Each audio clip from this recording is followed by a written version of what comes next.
Welcome in to another episode of the Armchair Arena Podcast. My name is Alex. Thank you again for tuning into our show. We are here for another game day preview. Myself and Robbie will be doing our usual thing where it's just us talking about the Illinois side in a separate episode. But while we're here, we have a very special guest with us here to preview the major showdown in Mackey Arena this Saturday between Illinois and Purdue. Illinois is ranked 11th overall in the AP poll, while Purdue is ranked 4th. It will be tough without Kylan Boswell there. Tough news this week in terms of his injury, but regardless, this is a very, very juicy matchup, one that has a lot of implications for the Big Ten title race. So, Robbie, appreciate you coming on, but let's introduce our guest here, Rapheal Davis. Rapheal is a former Purdue basketball player, graduated, I believe, in 2016. He was Defensive Player of the Year in the Big Ten in 2015 as well.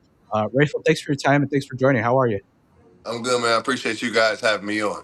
Yeah, for sure. So, first off, I think we got to start with the Illinois versus Purdue game this Saturday. Like I said, Mackey Arena, 2 p.m. Central Time. 11th ranked Illinois versus 4th ranked Purdue. What are some of your thoughts heading into that matchup between the Illini and Purdue? I think it should be an exciting game. I think it's going to be a lot of offense. I think it's going to be interesting to see how the teams, how the coaches kind of play the cat mouse game. You look at Illinois and their side. Well, first, where the teams are, Illinois is rolling right now. Illinois is playing really good ball right now, but obviously you lose Kylan Boswell.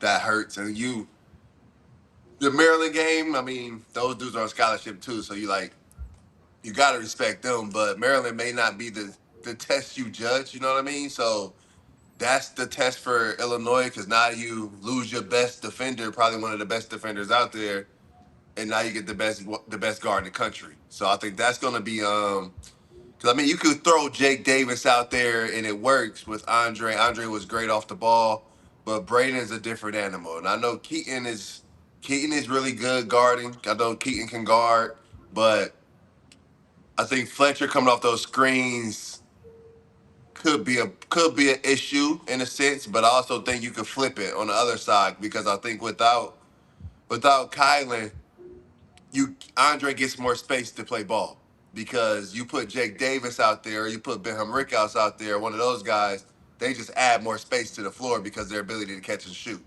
So when you guard Jake Davis per se, and say Andrej Stojakovic has the basketball, he's driving, you're not going to necessarily, you're going to jab, but you're going to get back in case for, you know what I mean? But with Kylan, you may stop the ball. So I think that's going to be interesting to see how Purdue guards Andre because you look at Purdue at times and when there's multiple perimeter scorers, they struggle. Some of the games they lost last season, some of the games they lost this season, when you have two guys that can go get baskets, they struggle. Like you look at the Iowa State game that lost at home this season, you could take out the best player, but then the other guy gets 20. You know what I mean? So CJ Cox is probably one of the better guard defenders in the conference, but CJ Cox can only guard one guy. So you put CJ Cox on Keaton Wagler, who checks Andrej Stojakovic. He's a little bit bigger.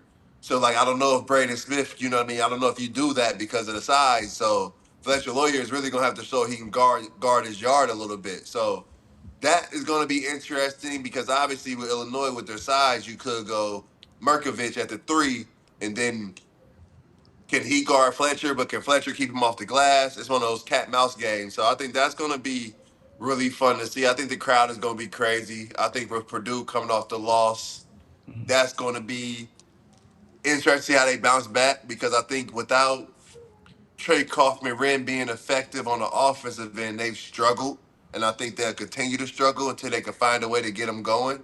But I think it makes for a really fun game. It's an interesting game, especially without Kylan, because you're gonna need somebody to step up in that role. Because also what Kylan is, he's a calmer. He's like a tone setter. He calms everybody down on the floor a little bit. So Mackey's gonna get rocking, and that's a lot for. I know Keaton is cold. Keaton is nasty, but Mackey Arena isn't Welsh Ryan. Yeah. But so it's a little bit Different different. animal. Yeah. Yeah, Yeah. for sure. Yeah, no, Mackey's definitely a different animal. One of the loudest places I definitely went as a manager. And you talked about Kylan just being that leader of the team. You played in a lot of road environments, difficult situations. How did you guys you and your team kind of handle those situations in hostile environments?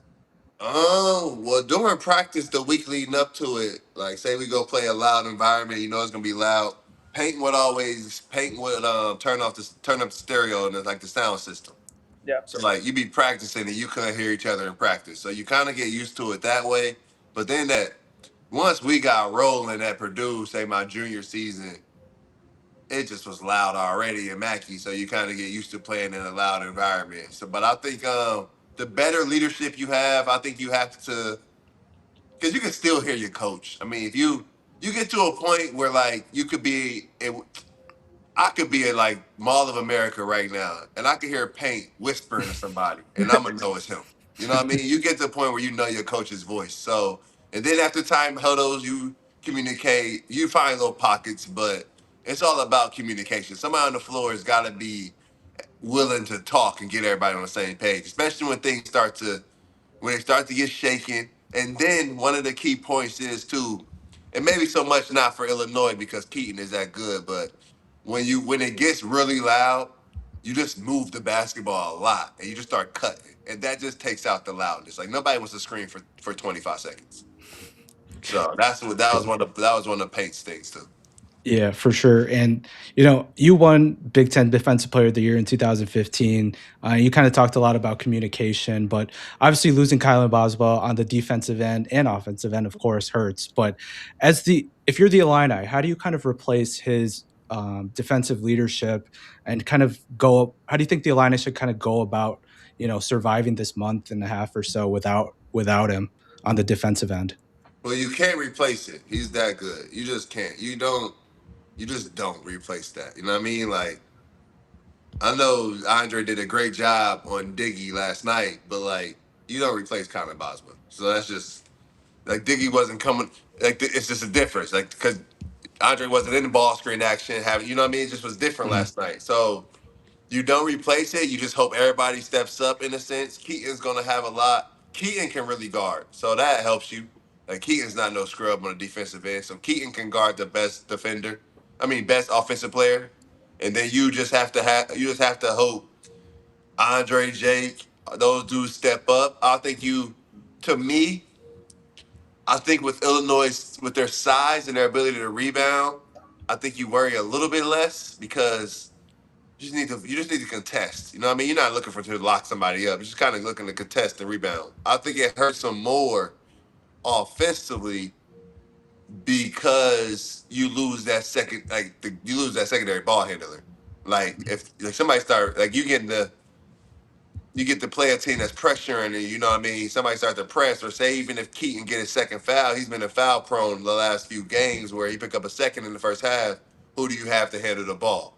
So I think that's more like to me that's a little more scary I think than defensively because they could also play a zone like they could go 2-3 and be like super big and I could see that happening too.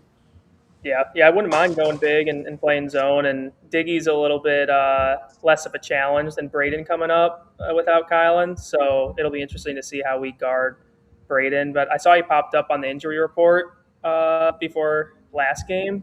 Is there any insight on or updates on how bad his knee injury is at all? Oh no, man! I talk so much trash about Purdue on Twitter, like they don't give me nothing. Yeah, yeah. I mean, he's not going to miss Saturday's game, but yeah, I I was doubt it. surprised That by dude's a crazy person. He gonna play. yeah, I was surprised Yeah. by seeing him on the injury report. But it sounds like he just bumped knees or something, so shouldn't be any issues. Yeah, Um, he got like a little tangled up in that USC game, but I think Yeah, he's fine. yeah. Gotcha. Raphael, a couple seniors on the team. Fletcher Loyer, he's 6 of 24 from three from in his last few games. Obviously, TKR is battling a little bit of a hip injury. Is clearly not 100%. But at the same time, Purdue is 17-2, looking like one of the best teams in the country as well. Tell us about some of the guys that have stepped up. You mentioned CJ Cox. I know Oscar Clough is on the team and all that, but who are some of the guys that have kind of stepped up to keep Purdue as one of the best teams in the country? CJ Cox has been really good. CJ Cox has been probably one of the best defenders in the conference. Probably make all defensive team if the season ended right now. He's just taking dudes out of games. Some of the best guards in the country, like Christian Anderson, um, my man, what is it? My man from Auburn, Pettifer, or Alabama, what his name, whatever it Pettiford, is. yeah. But he's been really, really good on the defensive end. And he's been making shots. He's been one of the you look at Purdue in the history of defenders, that's one defensive player of the year. Chris Kramer, myself, other guys have been on defensive teams. CJ's probably the best offensive player out of that bunch. So I think it's even you look at no jail from that Elite 18. Hmm. I think because his ability to make shots and go get a basket, it's really helped him. I think he slid into that Lance Jones role Hmm. really nicely. I think it's coming along. I think he's gaining confidence. I think, I mean, at U 16, 15 or 16 at UCLA the other night. So he just needs his other guys to go with him. Oscar Clough has been really, really good. His ability to rebound, finish around the basket, set screens has been amazing. I think the addition of Oscar, and even though TKR has struggled offensively, he's still one of the better rebounders in the country. So I still think he's doing his work. You know what I mean? Maybe not scoring the ball like we used to, but still rebounding at a high level. But I just think the spacing offensively isn't there like it was last season. Caleb First wasn't necessarily like a post up big. He floated a little bit more, took the bigs away from the lane a little bit. But I think TKR has just got to figure it out how he can be effective and trust himself, be confident. And Fletcher's just TKR and Fletcher. I mean, and Braden. After UCLA game. I mean, those dudes can't go score 27 as a combined. You know what I mean? Like you can't have your three seniors go on a road, tough environment, get you 27. Like one of those dudes got to get you 27. You know what I mean? So that was tough to watch, especially making mistakes down the stretch. So I think this is going to be a huge game in the sense of how do your seniors bounce back. Like this is a big one in that aspect. So, but I think CJ Omar's been great. Omar Meyer's been great. He's been making shots. Jakari's been making shots. Been a plus defender. But I think if for Purdue, it matters nothing what nobody else does if those three guys at the top aren't right. Yeah, yeah, definitely agree, Raphael. And I know you mentioned a lot of different guys on the team. I know Purdue's got a really good bench. Who would you say is the X factor for both Purdue and Illinois coming into Saturday's matchup? I mean, I look at that game, that Minnesota game. Big Z, Zavimir won him the game. Like, I mean, Yeah, I would have played him every minute after. Like, I would have played him 30 straight minutes. Like, his ability to come in the game with energy on both ends of the floor, it was big time, and it was honed energy. It was good energy, and he gave life to the team. And to me, he brings a different look when he comes in the game. He brings the athleticism that they don't have in the starting lineup because he's a big that can push. He can push it. He can put. I mean, got to steal, push the break, got hung on the rim. I mean, so when you have a big that's that versatile coming off the bench, it helps you. He can make shots, so that helps. But I think he's probably, especially without Kylan, you need him to come in the game and be effective, especially if you go big. So I'll probably go him on that side, and then for Purdue, I probably say I think Daniel. You think about Purdue right now, and Purdue's winning. I mean, you can win right now because Fletcher's not playing well. Trey Kaufman's not scoring the ball well.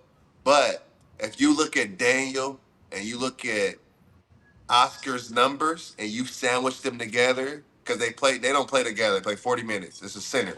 So that Purdue has an all conference center. If you look at it, they probably average 20 and 12 together or something like that. So that position has been key for them all season. So it saved their season. So I think Daniel and Oscar, that combination, being the best center in the conference as a duo, I think that's something that's not necessarily talked about. Yeah, for sure. Illini fans, we are joined here by Rapheal Davis, former Purdue basketball player and current BTN analyst. Be sure to subscribe to our channel for more game day previews and many more episodes. Really appreciate all of your time. And shout out to our sponsor, the official NIL store at Campus Inc. Be sure to use our code Armchair Illini for officially licensed Illinois merch. Our code is Armchair Illini. That is all caps, and get 15% off of your order today over at the NIL store. Raphael, I know you've been very high on David Mirkovic since the beginning. And ever since the beginning of the season, I think you called him Big Ten Freshman of the Year. He's had a good season. He's been up and down at some times, but recently he's really started to settle in. What are your thoughts on Burke's freshman year, and what do you think his ceiling is if he chooses to return to the Big Ten for another year next year? I mean, his ceiling is really high. I mean, you look at like his production as a freshman is big time, especially on such a talented team. I think he makes all freshman team. I think Keaton is really, really good. Hannah Steinbach is really, really good. But I think David is right. I mean, Markovic is right there, right after those guys. So I think his ability to go. I like him more when he goes to rebound. Like I Mm, like him a lot more when he plays like he did against Iowa versus he did against Nebraska. I think he had 3 or 4 rebounds against Nebraska. I think he had 12 at Iowa. I think that's kind of who he can be, and I think he's just got to keep. He can shoot it, he can pass it, he can handle it. He's one of the more talented dudes in the conference. So I'm a huge fan of him, especially when he's into it and he's emotional and you can tell he's having fun. I think you got one of the better players in the conference. Yeah, I'm high on Mirkovic. Underwood, I know, has been on him in press conferences and in practices too. When he's playing at his highest capability, he's, like you said, one of the best freshmen in the entire country. So hopefully we see more of that. And Raphael, I had one more question for you. I know we talked about defense and we talked about some all freshman teams as well too. But just being an ex defensive player of the year in the conference, I was curious who would be your pick for defensive player of the year right now. Kind of putting you on the spot. Oh no, you're not putting me on the spot. I'm going Langston Reynolds. Minnesota. Langston Reynolds from Minnesota. I think I like Langston Reynolds a lot. He's taking some of the best scores in the conference out of games. I think the only guy that's really got him this season, and I only say even got him. I mean, if you're a box score warrior, you look at that Wisconsin game and say Wisconsin got him, but they played a zone majority of that game. But Langston Reynolds, when he locks into you, it's not much you can do as an offensive player. I like Langston. I think CJ's right there. I think Jeremy Fears is right there. I think those three will probably be my top three. Gotcha. Yeah, Lakester Reynolds very underrated as well. I saw your list of Big Ten dogs. I really liked that one as well. I did think it was missing John Blackwell over at Wisconsin, but wanted to ask you about the rest of the Big Ten race. It's really really tight right now. Obviously, you got Nebraska that's undefeated 8-0, but Michigan, Michigan State, Purdue, Illinois, all 7-1. What's your take on the top of the Big Ten? It seems like they're all kind of at the same spot right now. And who do you see coming out on top? Uh yeah, I think they all have the same record. I think they're all playing at different levels. I look at it and I think 5 teams that can. I mean, I'm I go I go 6. Like I put Wisconsin in that bunch. Like I think when you got 2 guards like Blackwell and Nick Boyd that can just score, and then if other dudes just make shots, I think they're gonna beat people. But I think you got 5 teams. I think you can win it all. I think you got 5 teams that can win a national championship. I think I think Purdue right now they're struggling offensively. They're struggling. I think it was before that UCLA game. They struggled in that Iowa game. I mean, they needed a heroic performance from Braden Smith to win that one. They struggled in that USC game in that second half, so they're struggling. Michigan is struggling to play hard for some reason. They're uberly talented, but they've got cool all of a sudden. So I mean, the Michigan State sometimes the offense gets stagnant, but out of the bunch, I like Nebraska the most. I like Nebraska. They can beat you in a lot of different ways. They can go on a road and best player not play well, another guy step up. As long as Braden carrying, I mean not Braden Carrington, but Braden Frager, as long as his ankle isn't Yeah. too banged up, I like Nebraska because I like their schedule. You look at who they play and where they play them. Sometimes, like I learned when I played 2016, I think Indiana won the conference, and Indiana shouldn't have won the conference. But at sometimes the schedule wins the conference. So when they got off to such a great start, look at Michigan State start last season, and then it's all about when you play and where you play them. So I think they got Purdue at home, they got Illinois at home, they go to Michigan.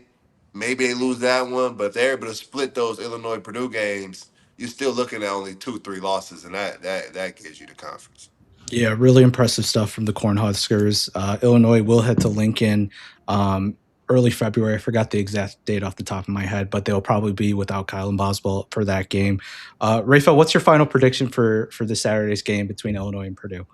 Oh Sorry, on the spot man, again. nah, you're good. I honestly no, I think Illinois losing Colin Boswell is tough. It's big in a game like this because now you got this is the game you want. This is the game you circle if you're Colin Boswell. I mean, this is the game you want as one of the better. This is your defensive player of the year game. You know what I mean? So because you can't afford for Keaton to get in foul trouble. So I just don't know who you put on Braden to start the game. So and then Purdue coming off the loss. I just think I don't see Purdue losing two in a row come at home. So I'm taking Purdue. But I think also it'll be one of those first to 100 games. I don't think Purdue can guard Illinois, but I also think without Kylan coming off those ball screens, if Purdue's gonna play drop cover, I mean if Illinois is gonna play drop coverage, woo hoo. So Yeah. I just think it could be a real back and forth contest, and that'd be fun for me. Yeah, Yeah, we were just talking about that off air. We're just like, man, we cannot play drop coverage against Braden, but it's probably going to happen. Yeah, But like yeah, it's gonna be. It's like snake they dribbles, all It's that. it's like they Illinois can't guard Braden without Kylan, and then Purdue can't guard Andre and Keaton at the same time. Like Andre was hooping, and I think with so much space now, those drives are there. He start making some shots. Woo hoo, that dude can score. So it's gonna be fun. I think it's gonna be a lot of points scored though. I think it's gonna be real up and down, and I think it's gonna be a real fun Big Ten game. Yeah, for sure. Raphael, thank you so much for your time. Really appreciate you guys or you hopping on our show and giving some of your insight. We look forward to seeing you on TV the rest of the season. I think you're doing an awesome job. So really appreciate your time, my man. Oh no, I appreciate you guys. My bad about being late. Not a I'm problem. Yeah, pride no myself on problem. being on time. That's my bad. Yeah, no problem, no problem. Listeners, be sure to tune in, check in to Raphael's socials. We'll put the link in our description. And me and Robbie will be doing our own preview episode of just the Illinois side and what to expect. So be sure to tune into that. Again, appreciate you all tuning into this episode of the Armchair Line.